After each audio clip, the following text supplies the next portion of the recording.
మనల్ని ఎందుకు విష్ చేయలేదు, ఇలా ప్రతి దానికి ఆడికి కోపం వచ్చేస్తుంటుంది.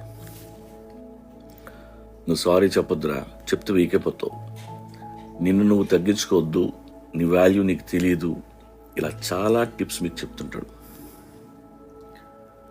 వాడు చెప్పే లైఫ్ కోచింగ్ లెసన్స్ తీసుకోవద్దు.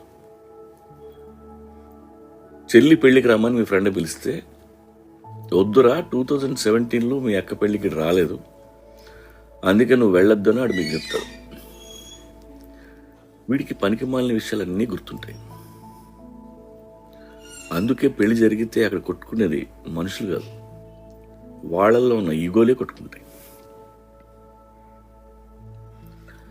అలాగని మన ఈగోని తీసేయలేం.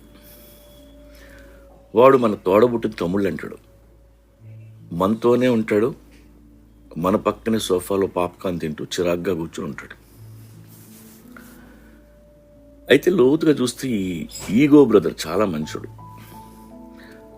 మన సెల్ఫ్ రెస్పెక్ట్ని కాపాడతాడు.